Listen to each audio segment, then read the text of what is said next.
Bom, pessoal, começando aqui a revisão do conteúdo, então nós vimos até o momento, desde o ano passado, o dimensionamento de peças de concreto armado. Então, o dimensionamento ele é feito no estado limite último, certo? Aqui no estado limite último, onde a gente verifica a capacidade resistente dos materiais. Se o material de concreto, na estrutura de concreto armado, se o concreto ele vai resistir e o aço se ele vai não atingir a deformação máxima, né, que é o que caracteriza o rompimento do aço. Agora, nesse momento, a gente vai verificar as condições de utilização, certo? Essa utilização a gente verifica pelo estado limite de serviço, né? Então aqui neste momento do estado limite de serviço nós vamos verificar o momento de fissuração, né? A abertura de fissuras e também as deformações excessivas do material.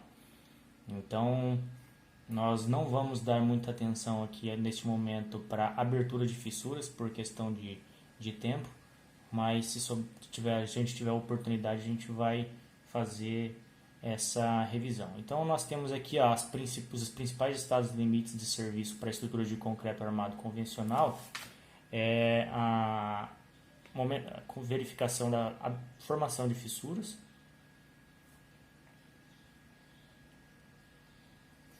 abertura de fissuras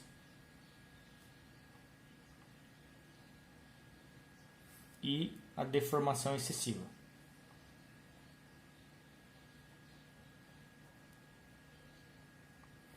Ok?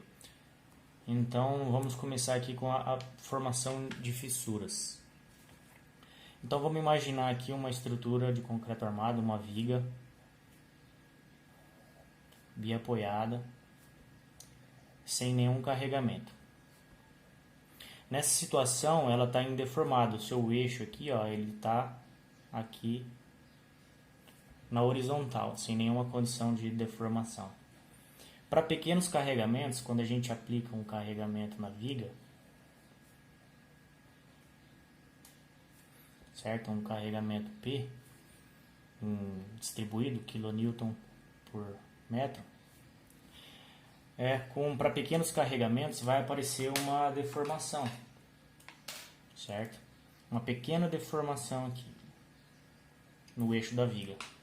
Então, quando ele se deforma, se eu pegar esse eixo aqui, ó, inicialmente indeformado, ele vai passar desse elemento aqui, ó, esse elemento dx, ele vai passar para essa configuração aqui, ó, de deformada. Certo? Que é o eixo neutro. Então o nosso dx ele sofreu deformações aqui na parte superior, ele sofreu encurtamento, na parte inferior ele sofreu um alongamento. Isso aqui é provocado, acontece, né, pelo efeito da atuação do momento fletor que está agindo na peça. No nosso diagrama de momento fletor aqui é um momento fletor parabólico, né, por se tratar de uma viga biapoiada com o carregamento, então vai aparecer esse momento fletor M, que ele vai ser igual a P QL ao quadrado dividido por 8.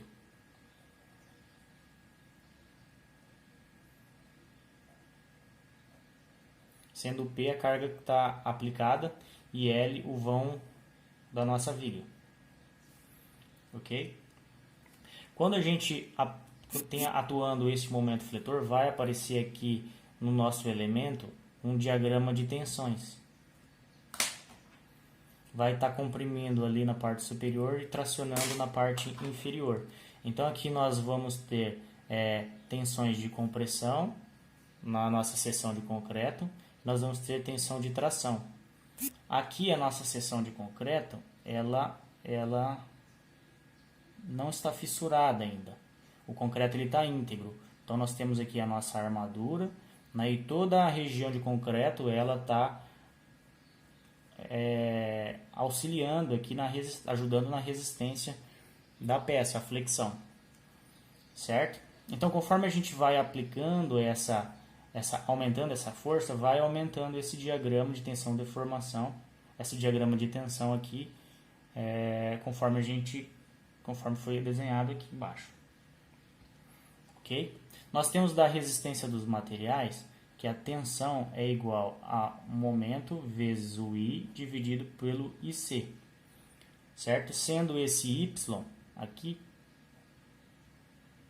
o valor do centro de gravidade da nossa peça até o ponto que a gente quer definir a tensão. Normalmente a gente pega as extremidades, né, para fazer essa verificação, onde vai ocorrer as tensões máximas de flexão normal.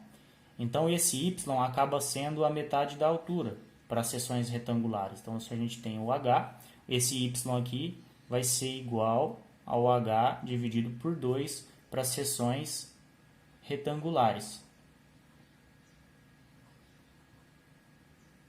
Ok? Para outros tipos de seção, esse Y vai ser alterado. Então aqui, quando a gente aumentar essa carga, vai aumentar o nosso momento fletor. Em contrapartida, aumentando este momento fletor, vai aumentar a tensão. Quando essa tensão aqui, ó, ela for igual à nossa resistência à tração do concreto, então vai ser o momento onde vai aparecer a primeira fissura, certo? E neste momento aqui, ó, quando o nosso momento atuante ele gerar aqui uma tensão igual à nossa resistência à tração do concreto, vai ser o momento onde vai aparecer a primeira fissura.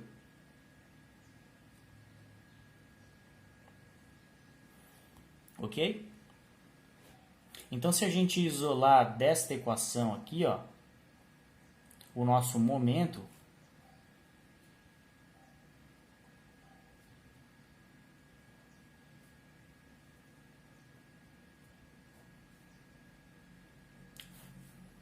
a gente vai ter o momento e igualarmos essa tensão aqui à nossa tensão resistente do concreto, nós vamos ter aqui que o momento é igual a nosso FCT vezes o IC dividido pelo nosso Y.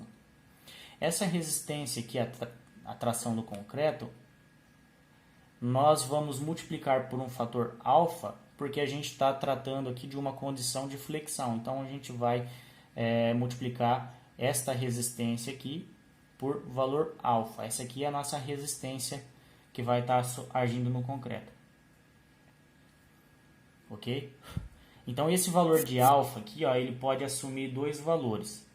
Ele pode assumir 1,2 para a seção T e 1,5 para seções retangulares. Ok? Então aqui, quando a gente iguala essa tensão aqui à nossa capacidade resistente de tração do concreto, vai ser o momento máximo que a gente pode aplicar para o concreto, a seção inteira do concreto ele está trabalhando a flexão, certo? Quando ele atingir esse nível de tensão, a resistência, vai aparecer a primeira fissura e a gente chama este momento de fissuração, um momento R, MR. Então esse MR é o nosso momento de fissuração.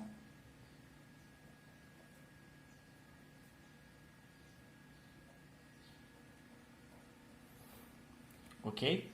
Então, se o nosso momento atuante, isso aqui é uma propriedade da nossa seção transversal, da nossa estrutura, que vai variar de acordo com o nosso momento de inércia, a nossa seção e o nosso concreto que a gente adotou, certo?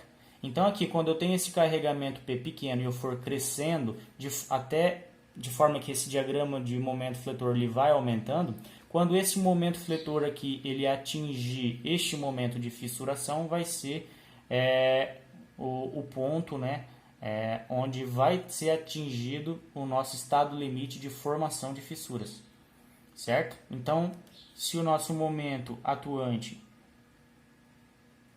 for igual ao nosso momento de fissuração, então foi atingido o estado limite de serviço de formação de fissuras.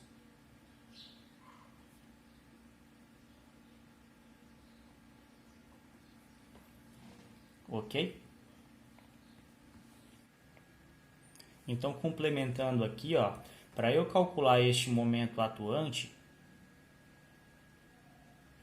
eu tenho que definir a minha combinação de forças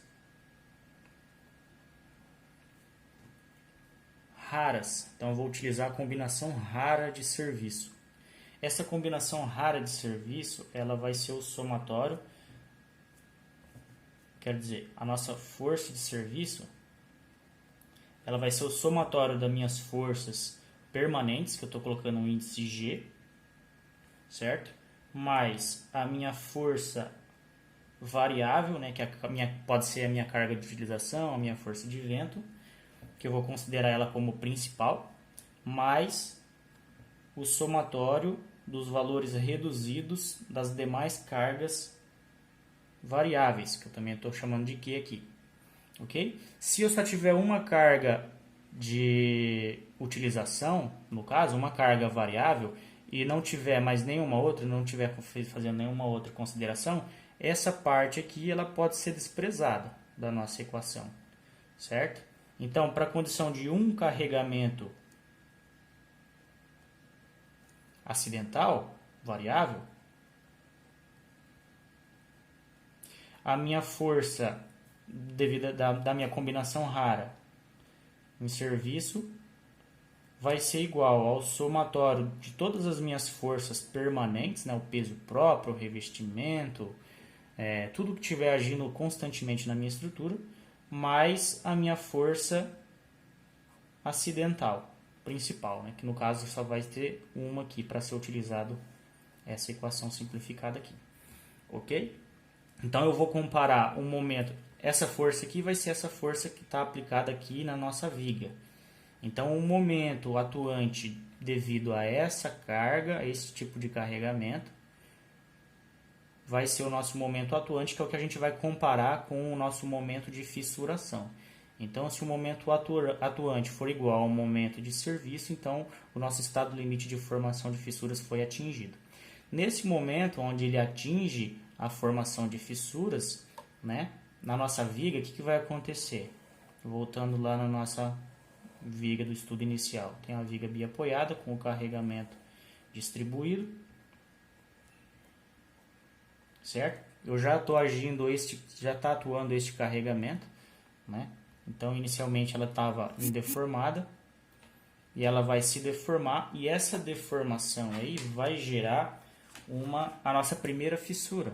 Ela vai acontecer aqui no ponto, na região central, né? Então, essa região aqui ela está aberta, não tem mais essa continuidade aqui da seção de concreto aqui neste ponto, certo? Então, essa aqui é a nossa primeira fissura. Então, nesse ponto aqui, ó, ela vai ser o ponto de momento máximo aqui. Então, quando a gente tem essa condição, a gente não tem mais essa situação íntegra aqui da seção de concreto. Nós vamos ter aqui uma seção fissurada, certo? Eu vou ter aqui a minha armadura ainda agindo, né? A minha região de concreto comprimido ela vai estar aqui, auxiliando aqui na minha capacidade resistente da seção de concreto, certo? Mas essa parte aqui que está tracionada, ela não vai mais nos auxiliar, a parte de concreto. A gente despreza, por simplificação, aí, essa região tracionada. Então, a minha seção, ela vai ter essa configuração aqui. Eu tenho a minha tração, a minha tensão de compressão, e eu tenho a minha força agora agindo na minha armadura, no meu sigma S, certo? Antigamente, antes de acontecer a primeira fissura, eu tinha a parte comprimida de concreto agindo, atuando, e a parte de tracionada do concreto também atuando. Agora não mais. Quando aparece a primeira fissura, eu vou fazer essa consideração aqui, ó, né? Eu vou desprezar a parte tracionada do concreto e eu vou ter essa condição aqui de distribuição de tensão a partir de agora.